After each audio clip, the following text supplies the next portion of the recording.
this computer. And I'm All going right. to take a picture for we'll get rid of this. I have to get rid of this message that says we're being recorded. All right. Yeah. Let's hide the camera. Take a picture. There we go. All We're right. doing it. We're doing it. Julie Christiansen, welcome back to the podcast. Thank you. It's always fun for me to have return guests because it sort of validates that I'm not a kook and that you want to come back and talk some more. So I appreciate you coming back. It's so exciting to be with you again. I had so much fun the last time. I had even more fun when you came on my podcast, and I'm just excited to be here again. Yeah, we were just chatting about things to talk about and how this will go, and we both agreed to just throw caution to the wind and start recording and see where the Yes. organic conversation flows. But I recall from our first conversation, and I wanted to actually ask you this because I wanted to make sure I remembered it right. But we talked all about anger. You had a great book about anger. You have a new book all about the rise of rage, which we're going to Yes. talk about.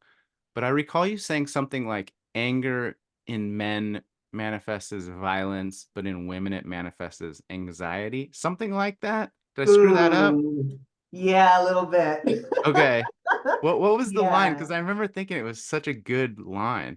Yeah, so we were talking about just the way that it manifests. And for women, mostly it shows up as depression, sometimes Depression. anxiety. So when women come in and they're like, oh, this is happening in my job, and this is happening, and this is happening in my job, and I'm really anxious and depressed, I'm like, are you?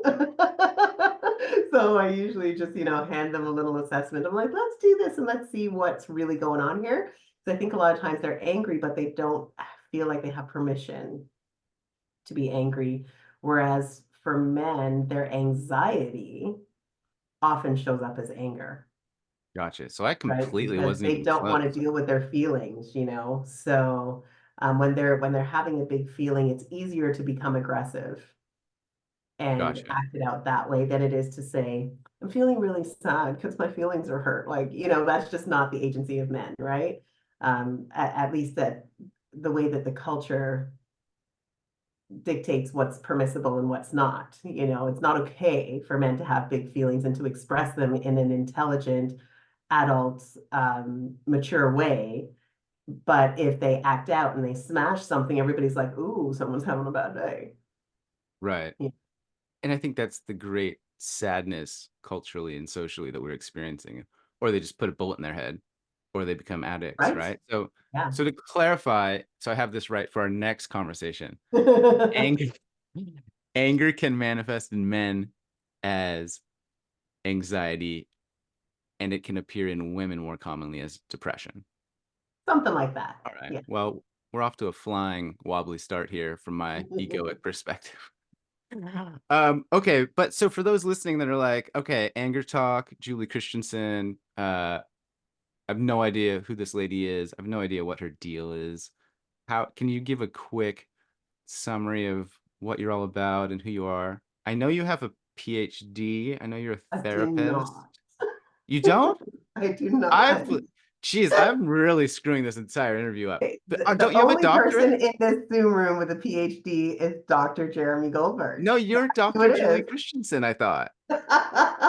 Are you not? I don't know. Oh I'm my hoping God. someone will give me an honorary degree. So I'm putting it out there into the universe Stop it. Who am and I into the thinking of? podcast first. If This you is, have if you have the power to bestow on me an honorary PhD, I will happily come and accept it. Julie, you can just use mine. I rarely use it except for like on my Instagram name. That's how often I use it now. You can So just borrow funny. it. I apologize. Who am I thinking of No, that I'm no not thinking? apology needed. All right. So, Julie, when I said that you could introduce yourself for the audience, what I really meant was, can you remind me of, of, Sure, I of, can.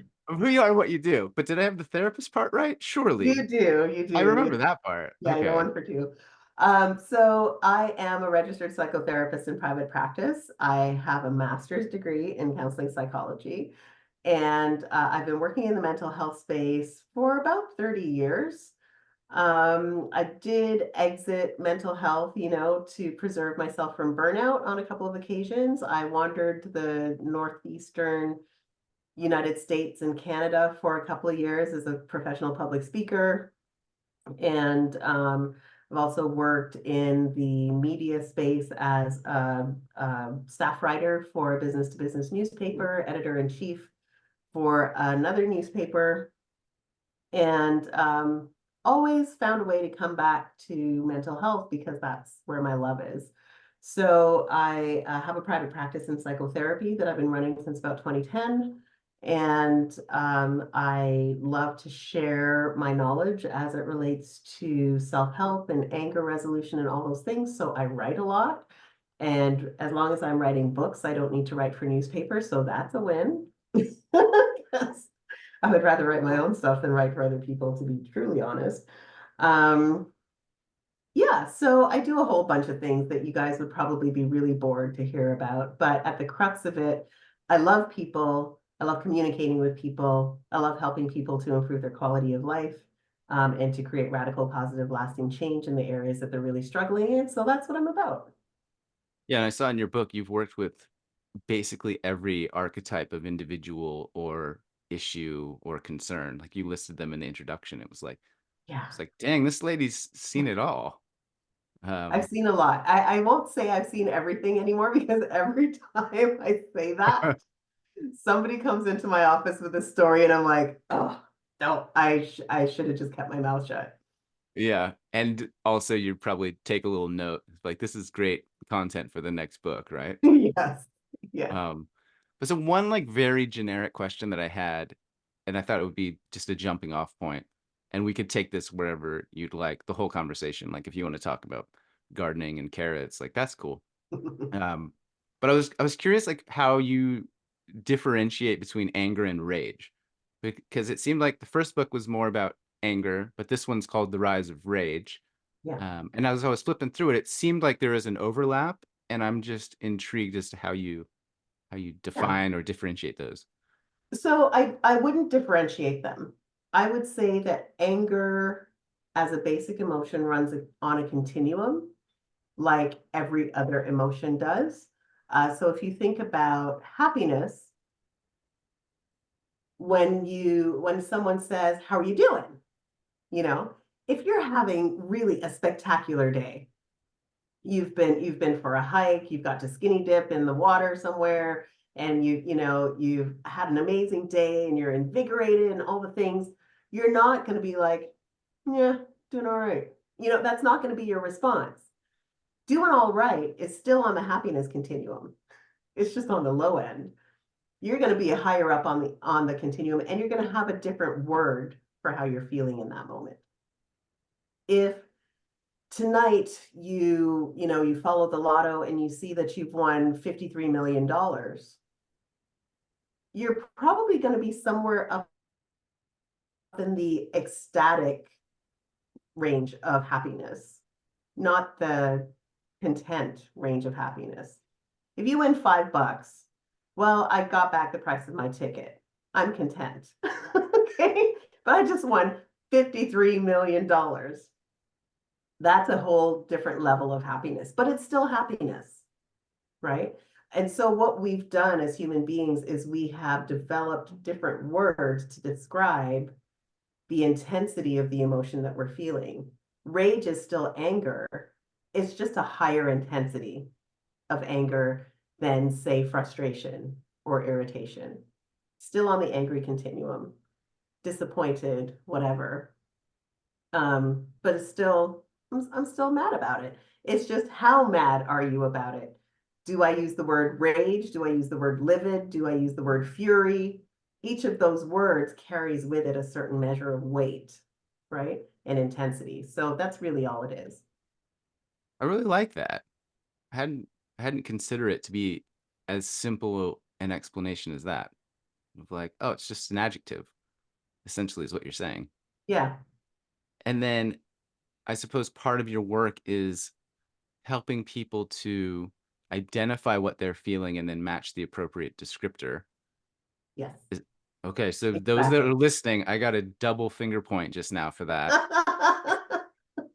So Yeah, maybe you want to say more about that? I will. Yeah, it is so, so important because I don't know, maybe you just want to do this exercise for me, Jeremy, right now, and maybe the audience can do it at the same time. So I'd Okay. like you to close your eyes and I'd like you to think about a time when you were feeling really, really happy, like you're on the high end of the happiness continuum and you're somewhere in joy. Maybe not ecstasy, but joy is a good word. So you're feeling really joyful and you're feeling really wonderful. And I want you to let that expression come over your face. No one can see you. We're on the radio, right? It's a podcast. So let that expression come over your face. And as you're feeling joyful and just full of happiness, I want you to say with as much intensity as you can muster, I am so depressed. I am so depressed. And do you feel what your face is doing in that moment? My face is smiling very largely, and it is in so much conflict with those words coming out of my mouth. Yeah. And so a lot of times when people do this and they say it with real intensity, the Yeah. muscles in their face literally try to pull out of the smile. You know, Yeah. you can feel it kind of like I'm s doing this thing where they start twitching and tugging because they're trying to match the intensity of the word depressed, yeah, I right? felt like And my so cheeks were fighting with my lips. yes. Yeah, so when you're smiling, um, if you were truly sad and depressed, that would leak out in your facial expressions. You could fake the smile, but it wouldn't reach your eyes. There would be signs if we're looking for them. There would be signs that you are actually quite sad because your body cannot lie, right? And if you say you are depressed with enough intensity and you say it enough, your body will literally just take on the physiology of that emotion. So it's really important that we choose our words wisely. I am always irritated by teenagers in particular, and young adults who, when I was a professor, they would be like, "Oh, I only got a 55 on my exam. I'm so depressed." I'm like, "Stop it. Stop. You're not depressed. You're disappointed. Use the right word." Like, why do you want to put yourself in a state of depression because you did poorly on an exam? Study harder. That's all it is, right? Like, this is no reason for you to need to go out and go get some Wellbutrin. Like, just study harder, accept the fact that you're disappointed in yourself, use that language, and your body will respond. But if you keep saying, I'm so depressed, I'm so depressed, I'm so depressed, you will literally put yourself into that state, even if you were not experiencing a chemical depression prior to that. So this idea, it sounds like, is that words are powerful things. Words have power. Yeah. I was just remembering a study that they did where they put pencils in people's mouths. Are you familiar with that? No, tell me about it. Okay. Like, and now I really don't trust my memory based on our introduction, but my recollection is that I'll try to do this on video, but if you take a pen and you put it, what do they do? Like, it had people try to smush it up to their nose, so they made a frowny face, or they had like in their teeth, so they made a smiley face, and then they asked them questions about their emotional state or how they're feeling and whatnot. And basically, what I'm remembering is that if you just make the expression of a smile, then your emotional state will follow that physical act, even if when you initiated the act of smiling, you weren't feeling happy or content or joyful. And it sounds like that's what you're saying here is if you say, I'm depressed, I'm sad, I'm miserable, I suck, then your body will start to take on that state to match it. It will. Yeah, your body will respond in kind. So even when you say a word like, oh, this happened to me and I was so furious. I mean, the moment we say the word furious, our body starts to do this. It starts to clench and it starts to tighten up because fury it carries a certain physiological marker, right? Clenched teeth, tightened fists, all the muscles are clenched and tightened up because fury implies you're ready to fight. People who are furious don't run away. When fight or flight kicks in, fury says, I'm fighting you. Right? So it takes on that stance. Whereas a different measure of anger might produce something else. So I have this funny story I have to tell you. If you feel like cutting this, be my guest. No, no, no. But But before, last hang on, night, just before yeah, that funny story, I just want to add the heavyweight boxing champion, his last name is Fury. Did you know that? I did His not know that. his name's Tyson Fury. And when you said like people that are furious want to fight, I was just thinking, oh, like I wonder if that has had some kind of implication growing up as literally your name is Fury, you're Mr. Fury. You Yeah. became a boxing champion. Well, Um, there you go. anyway, sorry to interrupt, but please. Yeah, no, that's fine. I got kind of caught up in a rabbit hole last night, Jeremy, watching these videos on Instagram. The feed I believe is called My Milo or something like that. So it's this gentleman and he has what he calls a talking dog. So he's basically developed these mats with buttons that he records different words on, and he's taught the dog how to choose the buttons that he wants so he can communicate with his humans. It's fascinating. Okay. So he's taught the dog how to say that he's mad.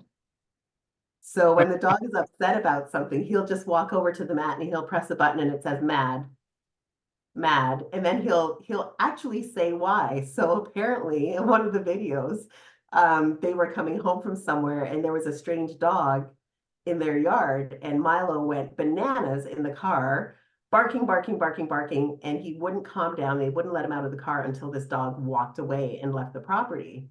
And so this was in the front yard. So Milo goes over to the mat and he hits the mad button, and then he hits the button that says front yard, and then he hits the button that says front door.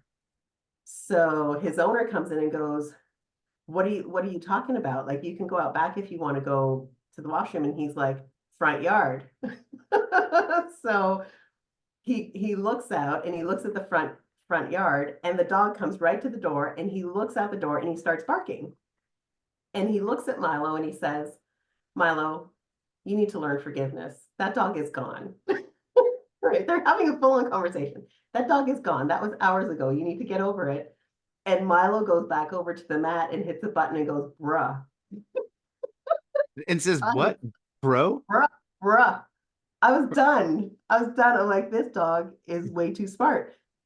But I mean, he shows these videos to show us that dogs actually, number one, feel emotion, and number two, understand way more of what we're saying than what we understand. But I just thought it was really amusing that the dog was like, I'm still ticked off about that animal being in my territory earlier, mad. Like, he just goes Yeah. over and hits the button, I love mad. that you're like, uh, what's the verb for you're like giving therapy to the dog or like analyzing the dog, right? It's like, oh, the dog is in the anger response and the dog's very self-aware. And I Yeah, picture going into your office and you have that tool as well.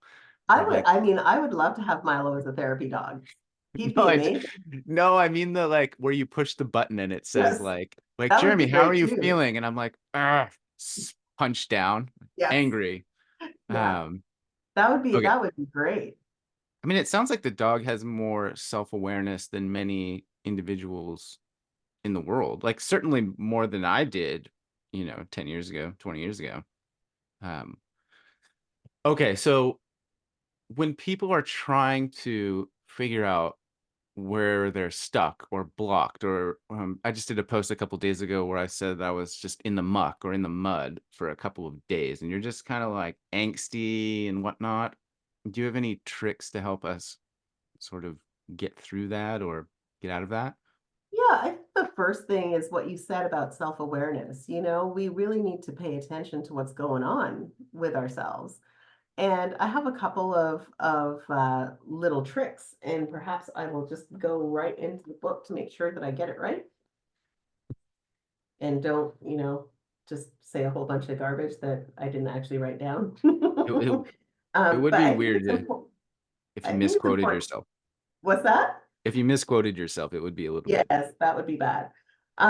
Yeah, so I do have something in here. I'm trying to think of where exactly I put it. But just in terms of how we can assess what's going on and make some change right off the bat. And the first thing is that we have to acknowledge what's going on. And usually when we're in the weeds or in the muck, like you say, we have this, I can't find it. It's fine. I'll work from memory.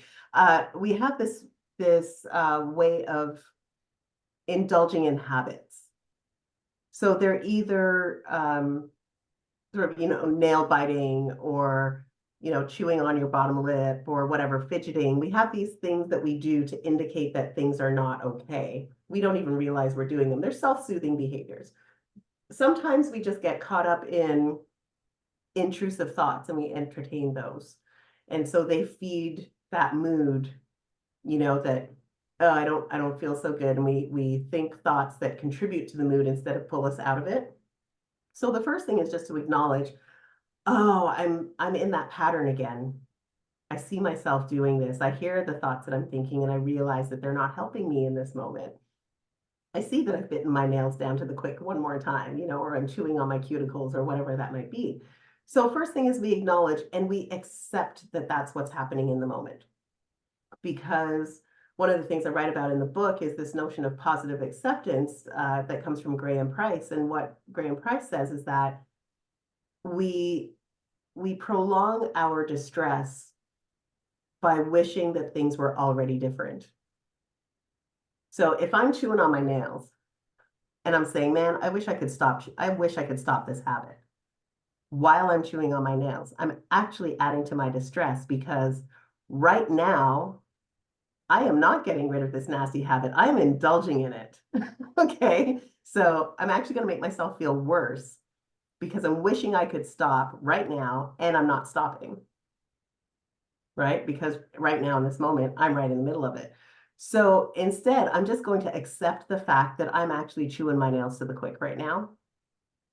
It's not okay, but it's not okay. It just is.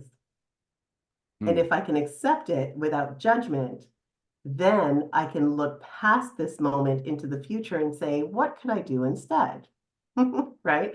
But before I get to that place, I need to do an assessment. So the first thing is to acknowledge, the second is to accept. The third thing is I'm going to do a quick little assessment. And the assessment that I have in the book is called blasts with an S at the end. Bored, lonely, angry, sad, tired, or something else. Right? Blast. Bored, right. lonely, angry, sad, tired, something else. And I'm just going to run through it. Okay, am I bored? If I'm bored, why don't I find something to do? you know, if I'm lonely, why don't I call a friend? If I'm angry, why don't I try to solve the problem that made me angry? If I'm sad, maybe I just need to cry and get it out of my system, or maybe I can journal, or maybe I can go talk to somebody who will make me feel better. Um, and if I'm tired, why don't I rest? Like it's if I just identify the problem that is feeding the behavior, now I can go into resolution mode. But as long as I sit there going, man, I hate the fact that I bite my nails. I wish I could stop. I wish I could stop. And all the while I'm chewing on them, I'll never get past that. Mm, So acceptance really is sort of the linchpin that moves us into the process of assessment.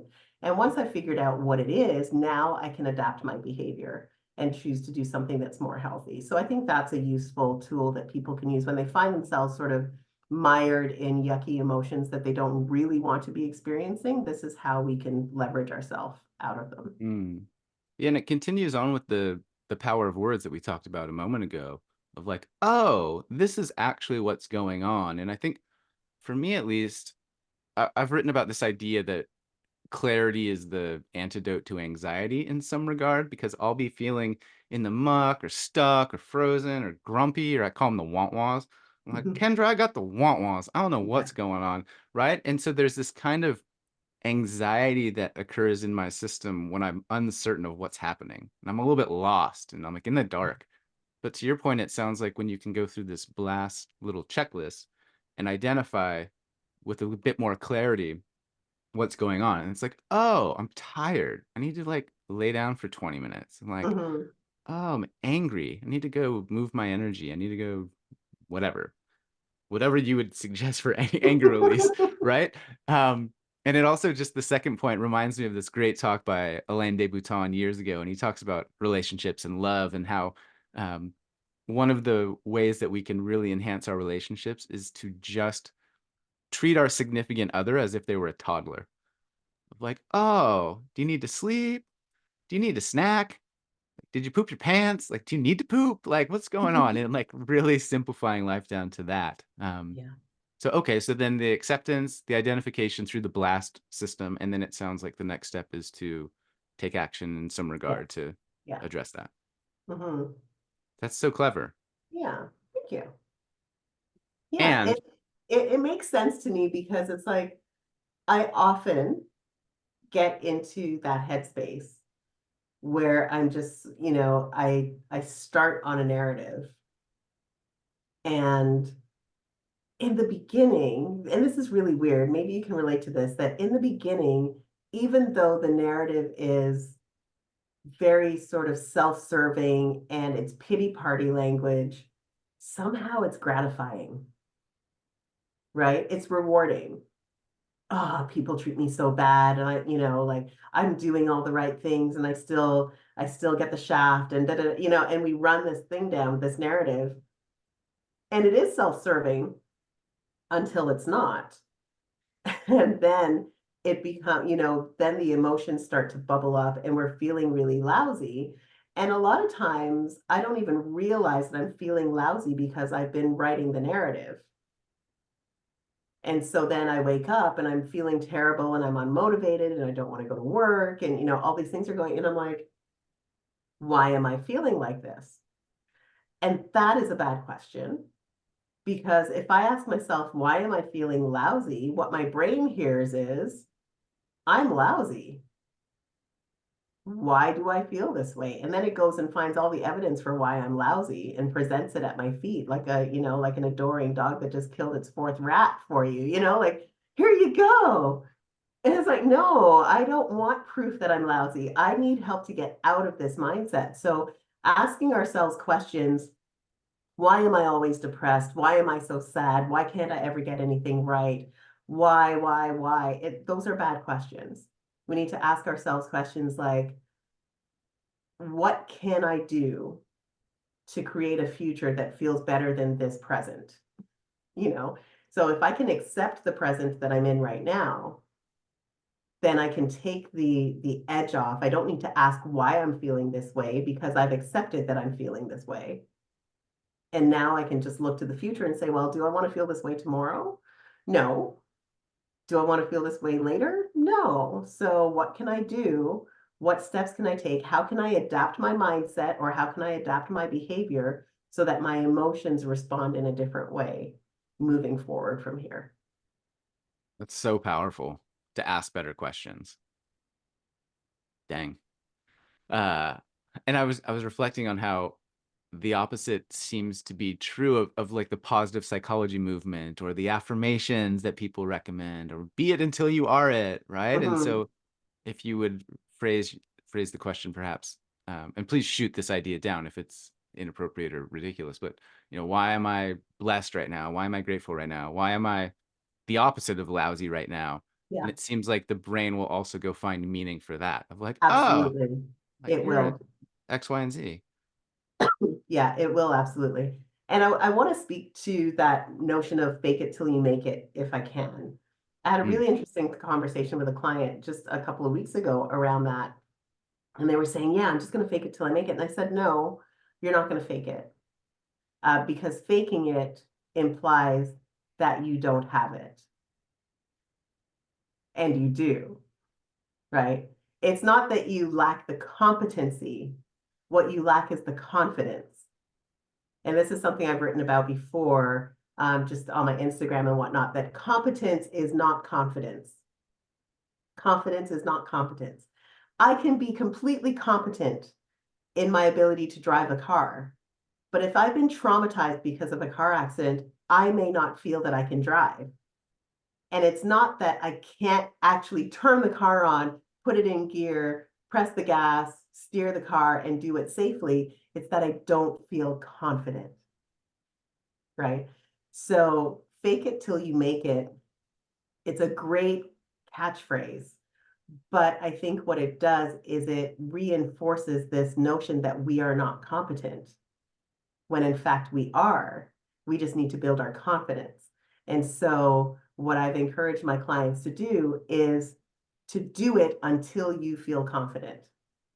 It's not as catchy as fake it till you make it, but it's more accurate, right? Again, words have power. So I think when I say, well, I'm just going to fake it, what I'm saying is I'm going to pretend to be something that I'm not. And I have to hold space for the fact that I am not that in order to pretend that I am that when I'm not, right? So instead of me holding space to try and affirm that I am not what I actually am, why don't I just accept that I am that, but I'm having a little bit of imposter syndrome, or I'm feeling a little insecure, and work on Mm. my insecurity rather than denying my competency. That's so good. When you said that bit about competence versus confidence, I was like, damn, I wish I wrote that. Like, that's a banger. You can borrow it. That is a You're banger allowed. line. Ah, dang. Put it on one of those things and frame it for me. Yeah. God, I love that because it's such a subtle and powerful distinction to recognize that, oh, I've got this. I just don't feel like I've got Right. this, Yeah. right? Like Yeah. you And could I'm always practice telling my at home. clients feelings lie. Feelings lie. And so No, if no, no, Julie, I've been on Instagram and I read that your body never lies and that your brain is the arbiter of truth and that your intuition is divine and always accurate. that may be so, but those none of those things are feelings. Your Okay. physiology is not your feelings, right? Dang, that's another good line. You've come with the heat today. You caught me at a good time. This is like the witching hour for my brain. This is when I do my best work. Your physiology is not your feelings. It's Oof. not. Your physiology responds to your feelings, right? But your intuition is not your feelings. Not your feelings are an emotional response to stimuli in your environment. So when you get into the mindset, and your feelings respond very closely to your thought patterns. So mindset matters. If you are constantly speaking negative things into your existence, your feelings will respond in kind, and then your feelings will take over and say, "Oh, you can't do it. You can't do it. Nobody cares about you. Nobody loves you. Look how lonely you are. Look how alone you are. There's nobody out here to support you." Those are lies. Those are lies. Our feelings lie to us all the time, and then our bodies kick in because they're responding to our feeling state. And then we go, but the body's never wrong. Well, the body isn't wrong. The body is just doing whatever you tell it to do, right? So stop telling it stupid stuff. I know that doesn't sound very literary, but that's the reality, right? We tell ourselves, we repeat these narratives that are, like I said, they're self-serving, but they're language full of self-pity or self-loathing or insecurity, whatever it is, and we repeat the narrative until our bodies buy in and they follow suit to whatever narrative we're speaking into existence. And then we go, oh, see, like, look, right? The body doesn't lie. And it's like, oh my goodness, wait a second, but you lied to your body. Ooh. Nobody wants to hear that though. That means you have to take responsibility for your life. Yes, you do. Dang, I love this so much. So your physiology is not your feelings. And I'm thinking about how these individual thoughts sort of scale, right? And then they form beliefs, and the beliefs form personality. And the personality, if you do that long enough, that's your identity. And then Yep. once it's in an identity, it's pretty well encrusted and in concrete. And you've kind of created this hardened matrix within you, you exist. Yes. And what Yes. you're A saying, I lot of think, is to like make better choices and tell yourself better stories. yes, and we have to be intentional about it. We cannot afford We could never afford, but more now than ever, we cannot afford to live our life on autopilot. We just can't. We've got to be intentional. We've got to be mindful. We have to pay attention to the things that we say to ourselves. We have to be in, pay attention to the things that we say to other people. We have to be careful that we are not speaking things into existence that we don't want for ourselves or others, right? Mhm. The days where you could just get up, wander into the kitchen, cook your eggs, drink your coffee, drive to work, get to work and forget how you even got there. You don't even remember the commute. Those days are long gone, man. Like we've got people getting out of their cars on the 401 in rush hour traffic and beating the snot out of each other. Okay. Like those days are over. You cannot afford to be on autopilot because you don't know what's coming for you. You've got to be awake, right? Yeah. We've got to pay attention if we want to have really decent quality of life. And to be able to have those amazing relationships that we say we want, we've got to do the work. Amen. I mean, this all sounds great. And I think that's why, in theory, people are listening right now. Like, okay, I'm doing the work. I'm learning new things. Mhm. Can I ask you a very random question? Sure. This came up as I was reading through your book, which you were very gracious in sending me an advance copy. But what is, because I read this and I laughed out loud. I was like, what the hell is that? I've never heard that. What is intermittent explosive disorder? Yeah.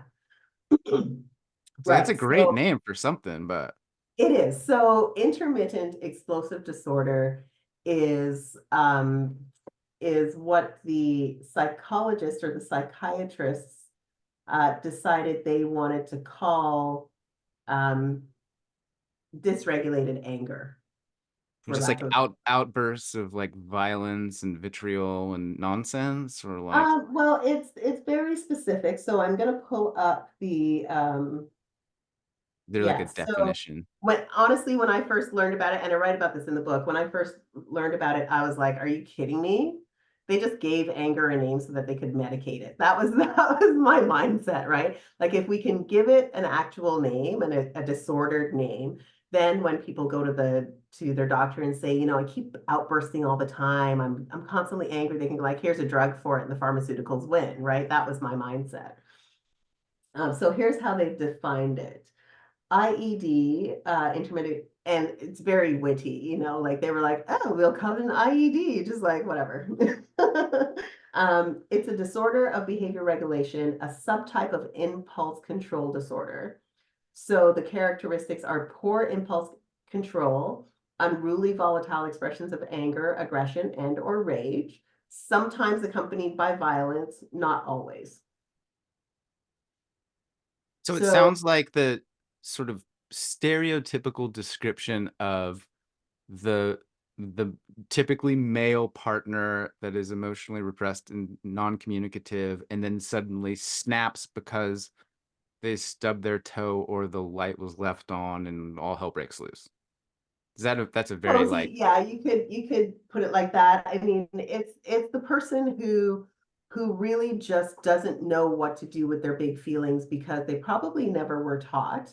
There may be something organic going on there in terms of, brain chemistry or whatever, brain injury perhaps.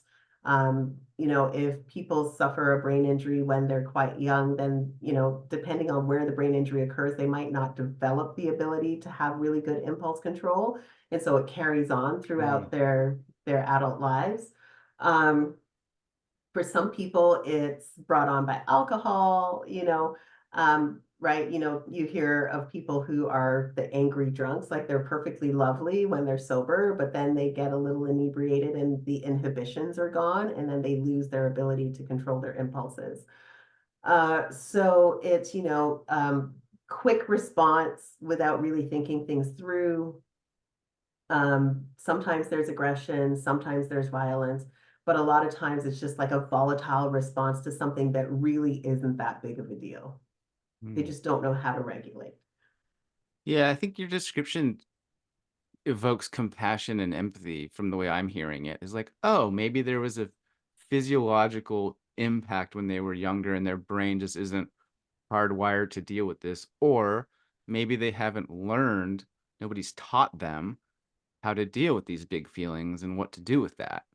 Mhm. Rather than what I see typically online especially is it's like judgment, criticism, shame, etcetera, and, like, that shame's never helped anybody.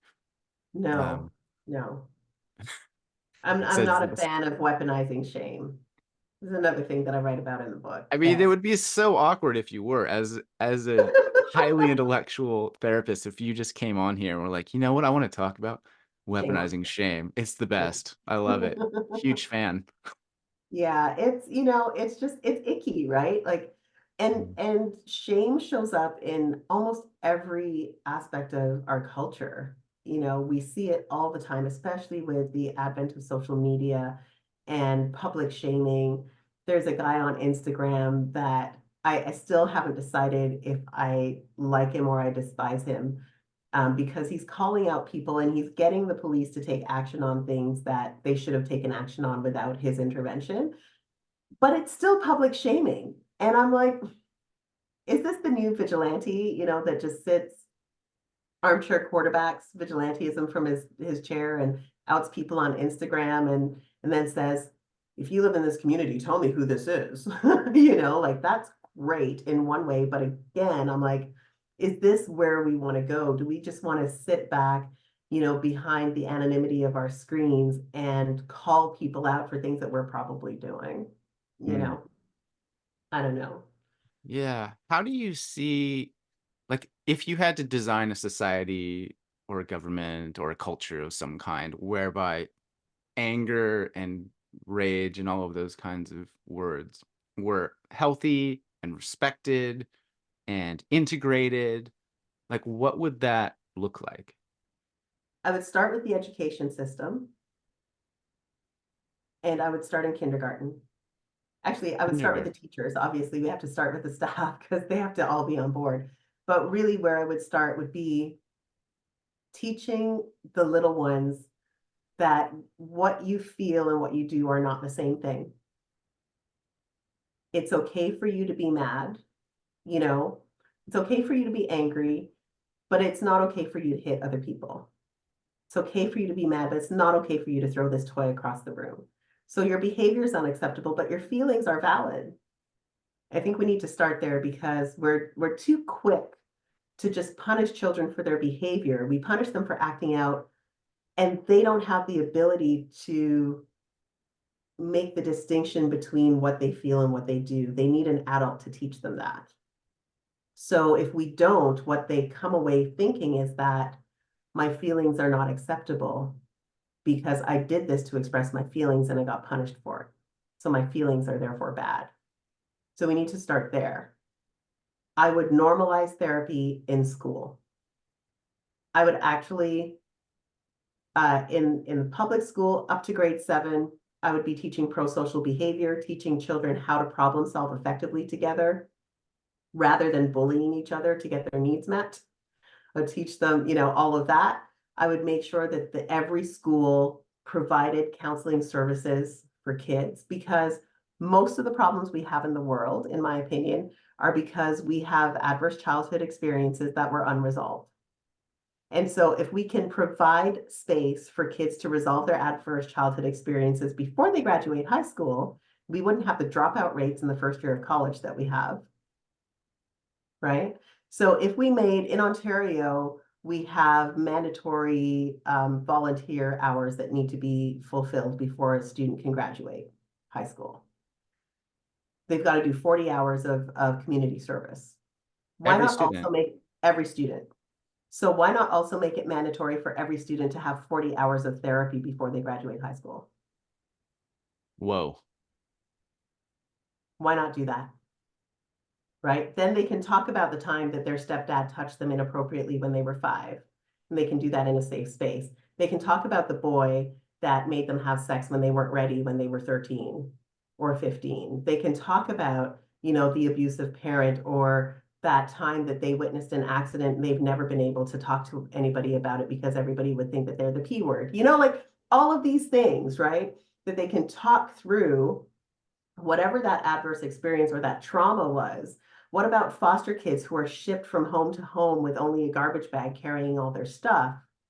What if they had access to 40 hours of therapy before they graduated high school? Perhaps more of them would go to university and college, Mm. right? Perhaps more of them would make better decisions about their future, and they wouldn't repeat the generational trauma that they experienced as children. So I'm a huge advocate of that.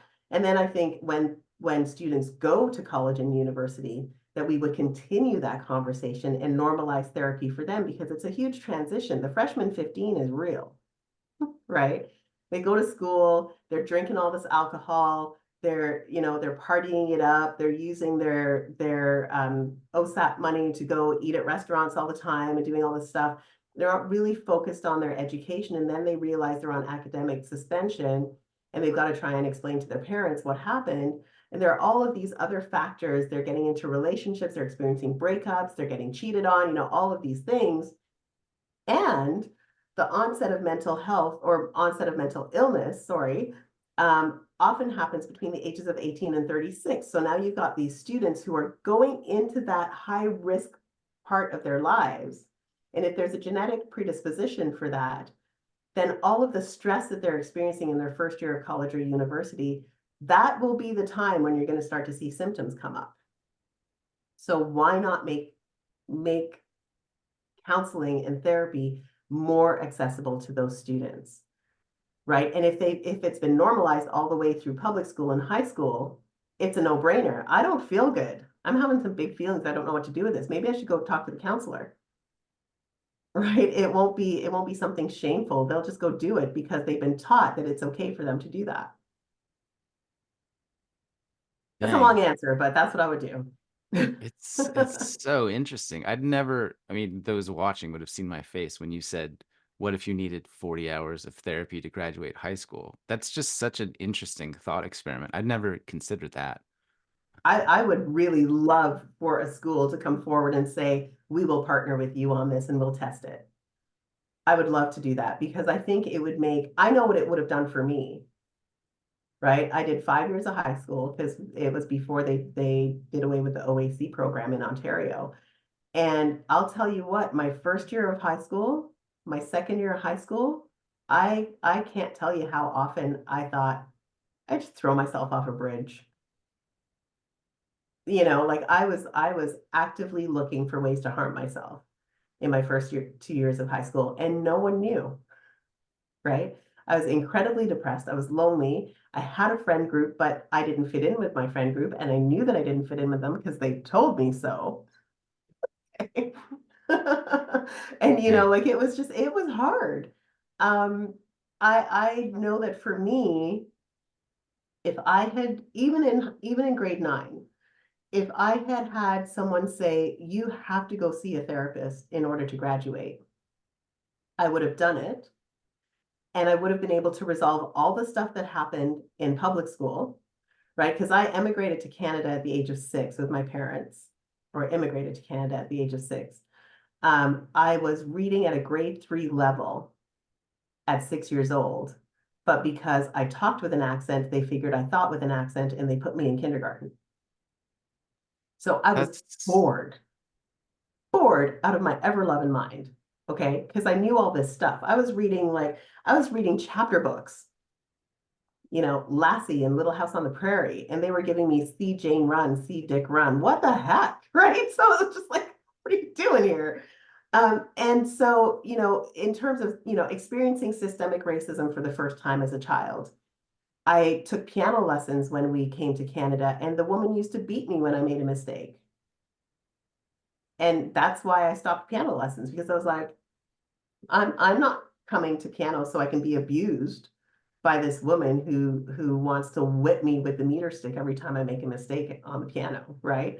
And then moving every couple of years, having to change friends, learning a new community, moving to a community where there was overt racism because they had never seen Black people before. Like, I have all of that stuff in there, right?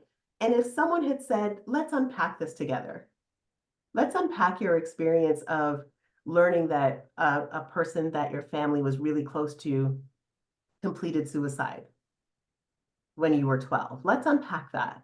let's unpack all of these things. Let's unpack the fact that one of your first boyfriends got hit by a car and almost died. Like let's just unpack all this stuff, right? I think I would have been a much healthier person by the time I graduated high school. And I wouldn't have, my learning arc wouldn't have been so long. I think it would have given me a head start on my life in a lot of ways if I'd had that. So I always consider that when I look at what kids are going through in school today with the overt bullying and cyberbullying and sexual assaults and roofies and like there's just all of this stuff. It would be nice if there was someone who'd say, you know what, it is okay for you to unpack that stuff. I'll make it safe for you to do so. Hmm. Um, I'm just loving this. Thank you for sharing so openly. This is one of those moments that I've often discussed where I just forget that I'm hosting a podcast and I just feel like I'm watching a great TED Talk happen. I'm like, go Julie. Like, gosh. But yeah, my heart goes out to you. And it's interesting to me how all of those adverse childhood experiences form and fester inside of you and then lead you to become this incredible educator, therapist, expert. It seems like the classic example of turning pain into purpose or, Sure. healing the thing that you are most fed up with the world, right? Mhm. Um, okay, so we need to get you a school as a pilot project so you can Yes. go and Yes. implement this. Somebody reach out Honest, to me. I'm down, man. Like I'll make time to make that happen. Because I think I'm so passionate about that. I work with mm, so many kids who are really struggling with school because they're being bullied, because they have stuff going on at home that nobody knows about. They're mourning, they're grieving losses that people will not understand, or at least they believe people will not understand. We also have a generation of young parents who are fallen down on the parenting job, for lack of a better way to say it. We've got parents that go to McDonald's every day to buy their kid lunch instead of making them a lunch that's filled with love, a sandwich, a juice box, a granola bar, and a fruit. That's not hard. But I would rather go to McDonald's because I'm not that invested. And the kids can feel it, right? They carry all of that with them. We have kids now going into schools that have a zero touch policy. So they are devoid of touch all day long. They don't know, they're not getting like just the natural ways that children touch each other throughout the day. That's not allowed. And so the only touch they're getting is from their parents before they go to school and from their parents after they get home from school. And they're acting out because they're needing that connection and they're not getting it. So all of these little things are adding up to the behavioral problems that we're seeing with children in school. And one of the studies I found saw that even just in the COVID year, just in 2020, the amount of violence that occurred from from students to teachers and school administrators increased exponentially. And then the violence from parents to teachers and school administrators also increased exponentially during the COVID year because everybody was frustrated at the fact that they had to work from home. mm. And so when there was contact, it was an expression of frustration rather than I'm so happy to see you and to be here in this space, you know? That intermittent explosive disorder. Yes. Yeah. Oh, but what is it? I mean, I think I know the answer, but when an entire culture or society exhibits symptoms of that, right? I, I think it's speaking to what you were talking about earlier of this is a systemic issue and these individuals are coming up through no fault of their own. These children are raised in troubling times in such a way where they're not getting access to X, Y, and Z, and then they leave the comfort and security of their home to go off and study at college, whereby they're overwhelmed. There is no support system. There's drinking, there's drugs, there's sex, and things start to come up that weren't addressed years and decades before. Yeah. Yeah. Everything starts to unravel, you know, and it doesn't take much. You just got to pull on one little thread and then the whole thing just starts to come apart. Right. And we have this mythology around campus life, that campus life is the partying, and it's the freedom, and you get a credit card because you got these sharks, selling credit cards to students on their first day of school, and they're like, I got a credit card, I can spend all this money, and they don't have financial literacy, and they haven't learned these things Mm. that will help them really be successful in the world. And so, there are many who are quite resourceful who will figure it out. But then there's always that percentage that's going to struggle Mm. because they either don't have the resourcefulness, or they don't have the built-in resiliency, or they just, they were so focused on academics that they never learned how to navigate the world socially. There are all of these factors that contribute to what would constitute failure in that first year of college and university, because they weren't ready for And so then that leads to the rise of rage, would one say? it. One Which might say that. which which from which from everything that you've just discussed so eloquently and so clearly, it's like, it makes complete sense that rage would happen. It makes sense that it would be manifested in that way, given all of the things that we've talked about. Um, Yeah, it's yeah. like, if I find myself in a situation that I'm not equipped for, emotionally, intellectually, educationally, whatever it is, I'm not equipped for this, but I'm expected to fake it till I make it. I know I don't have the competency, nor do I have the confidence. So I'm really out here sort of floundering, and I'm looking around for supports, but the supports are so well hidden, I don't know where to find them. And I probably wasn't paying much attention when we had that tour of the campus, because I was too excited about the fact that I was going to be away from my parents. Like, how do we get that back? How do we rescue it before it goes so far? And I mean, I write about in the introduction of the book how many students had like major, major breakdowns, psychotic breaks, full on hallucinations, delusions, screaming, like meltdowns, um, in my classes, or outside of my classes, while I was trying to teach. And I was just like, is this happening because they know that this is a safe space? Or is this happening all over this campus right now and nobody knows what to do about it? Like, what's going on here? As a psychology professor, and a therapist, I had a better toolbox. But the other thing is that the school was very clear: if you're a teacher, you're not a therapist. So if a student is having a problem, you send them to student services. You are not to deal with it yourself, because that would be, like a dual relationship, right? You can't be a therapist and a teacher to the same student. So even though I had the skill set, my hands were fairly tied. I couldn't do what I knew to do, because it would be a breach of academic ethics, in effect, right? So I really do feel like we need to do a better job of supporting our students, but we can't start at the college level. We've got to start in elementary school and in high school. If we can't start in elementary, by the time they get to high school, the counselors are going to have their work cut out for them, because bullying peaks in grade 7, right?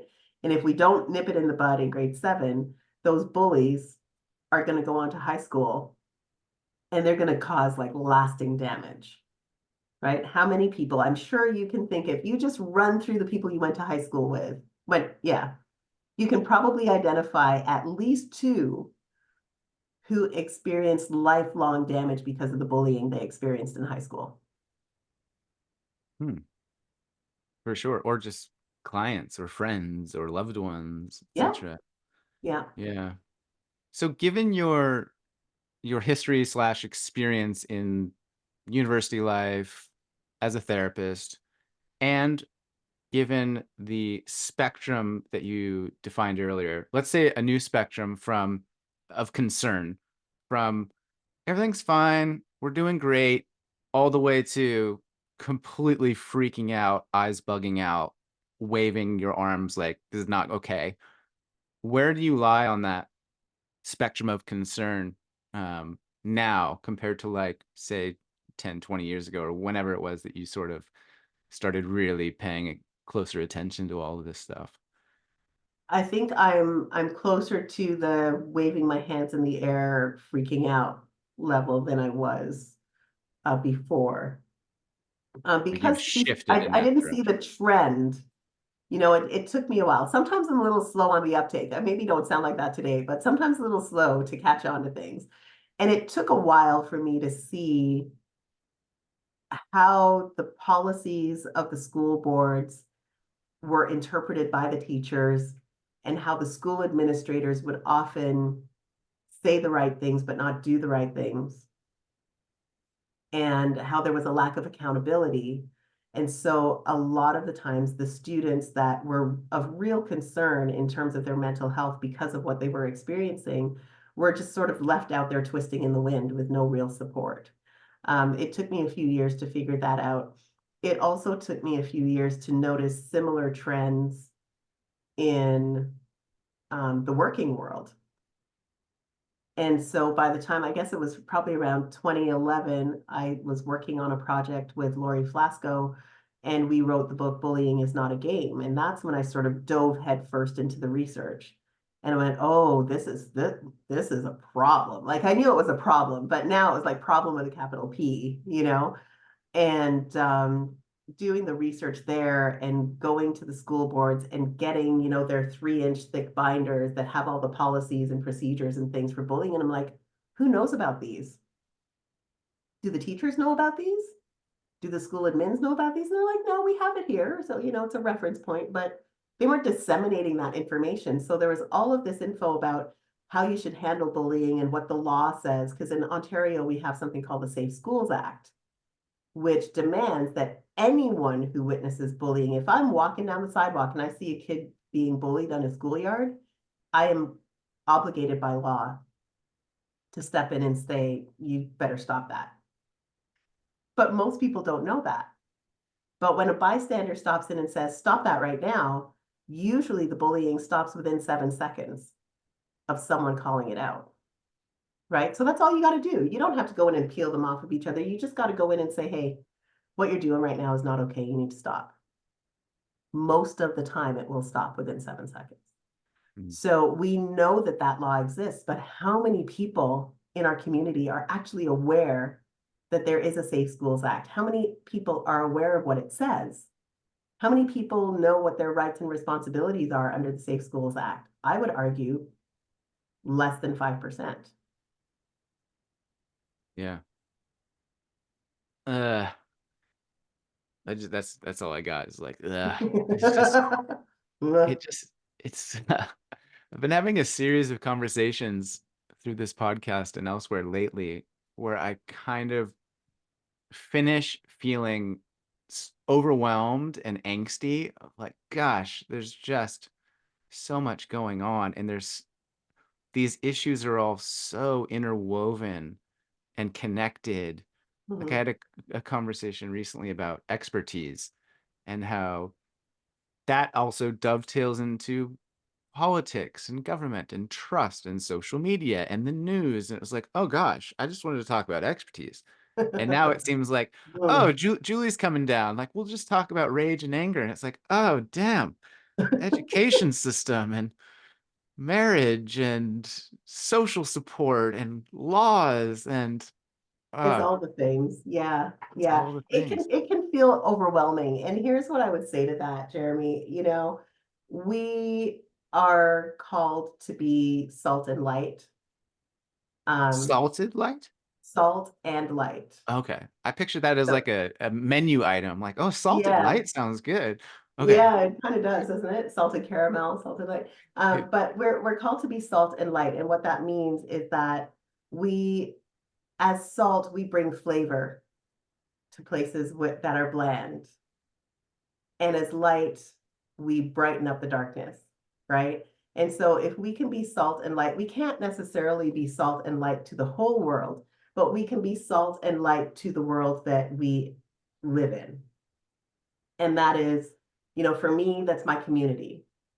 So that's the BIPOC community, that's the community of psychotherapy, that's my faith-based community, right? It's my family, the neighborhood that I live in. I can be salt and light here. And so I may be able to impact the school boards that serve my community, or I might be able to serve the school boards across Canada. But either way, I'm going to be salt and light.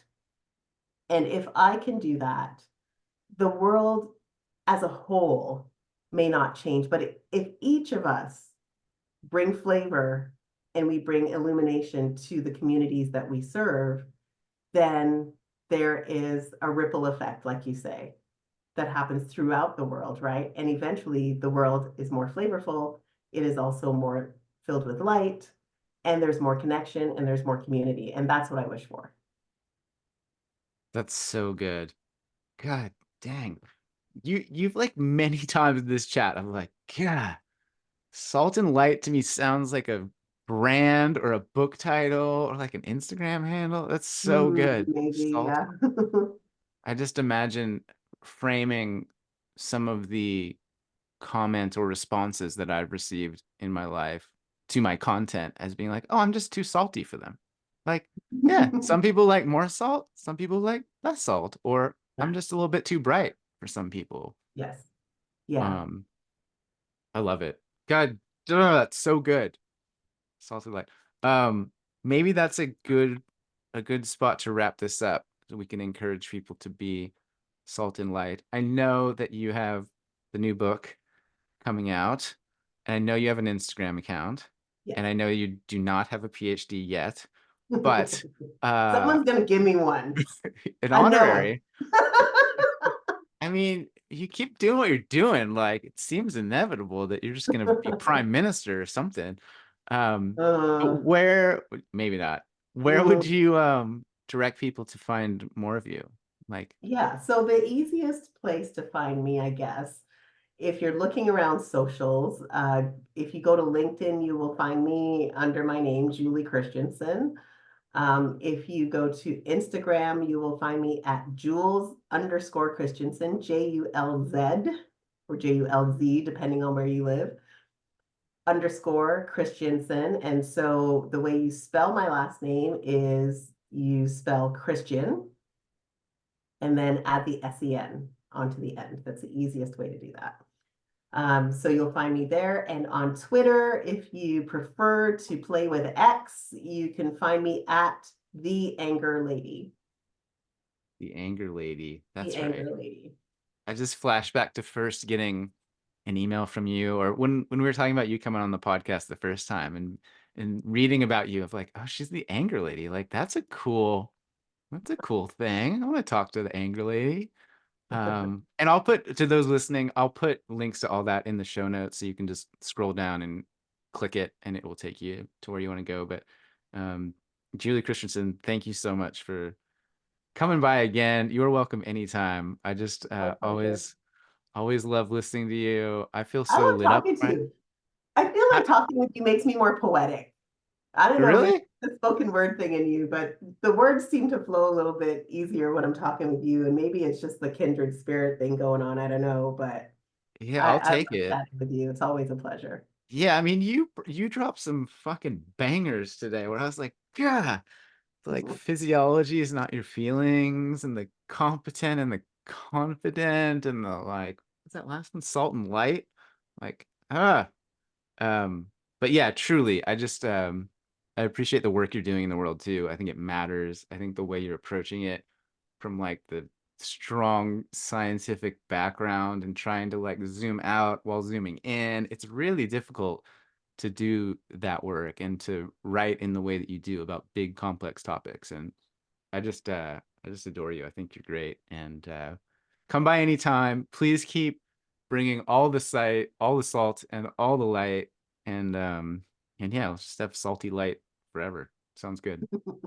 Thank you so much. It's been a real treat. And Yours is coming. Oh It's yeah. coming. You're gonna get a signed copy. It's coming. Really? Yes, All of right. course. Well, that's cool. No, I'm stoked on that. Thank you. And I will talk to you soon. All right. Thank you so much, Jeremy.